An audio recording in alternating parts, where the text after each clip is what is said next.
Well, you've probably heard of painting on fabric, painting on canvas, and of course we've all heard of painting on wood. But have you ever thought about painting on rocks? Well, Toronto artist Gabriella Delworth has, and actually what we're going to do today is take some of nature's best and put some decorative art on it. How are you, Gabriella? I'm fine, and you? I'm Thanks well. for being here. Thank you for having us. We're going to talk a little bit about some of the surfaces that you use to paint on, really quite remarkable. And I'm going to hold up, would this be a piece of slate? Yes, that's slate stone, and it's actually I chose these kind of stones because they're very nice. Even the surface is very smooth. Very smooth, so it's easier to paint on. Rock painting and stone painting is actually very popular right now. Yes. Yeah, that's interesting. And actually, I'm a gardener myself, and you know, we are all into ornaments and enhancing the space. Stepping stones and things like that. Mm-hmm. So from that you get your inspiration? Yes. And you do a lot of work with birds, I've also noticed that. Yes, because I love nature. Right, yeah. Excellent.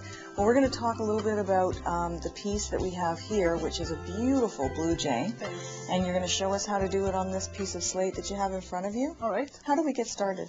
Well, the first step is I wash the stones with soapy water, let them dry, and then I don't use any coat base. You go right onto the stone Yes. or the rough Yes. surface itself. Yeah. Great. And I use pencil. A pencil? Okay. Just a pencil.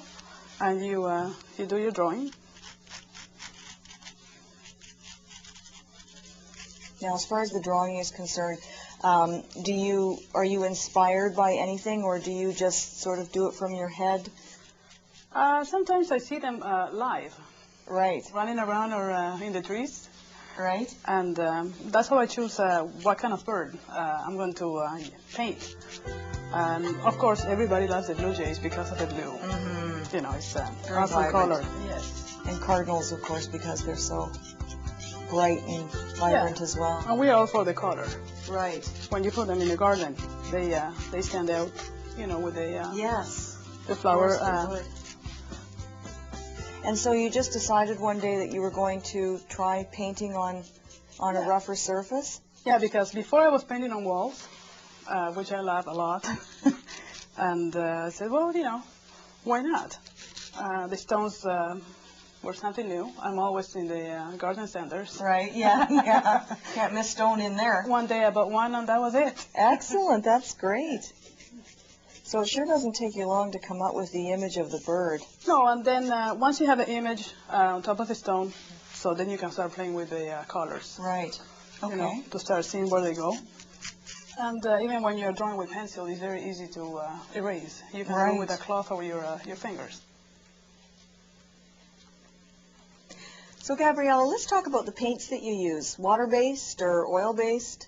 These are water-based acrylics. And for me, it's great because I use them for many different things. And they dry quick. Yes. And they last long. So what about, because you were talking about gardening and that type of thing, what about putting these pieces outside? How would you protect the actual paint job? Well, I use a sealer, also a water-based sealer. And I prefer it to the oil because you're going to get a darker drawing. Right. If you use oil-based. Right. And you can leave them out in the snow. Nothing happens to them. Wow, That's awesome. wonderful. Yes. Yeah, that is great. Because they look great with the lights in the winter and the snow. Yeah, wonderful. Yeah. Okay, so why don't we go ahead and we'll start to paint this guy up. Okay. I'm going to start doing the base, which is the blue and probably the white. So you fill in the sort of base coat first, and then you do your detail later. Exactly. You do it on top. Okay. And I'm not fussy with the brushes. With your brushes? Any brushes you have are Right. fine. Yeah.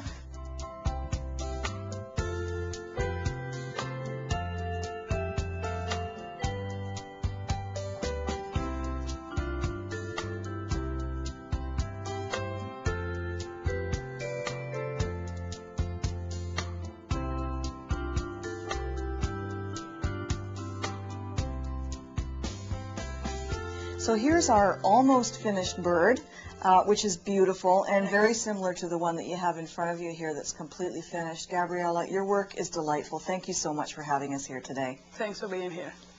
For decorative artist Gabriella Delworth, creativity means an unconventional approach to a very traditional art form.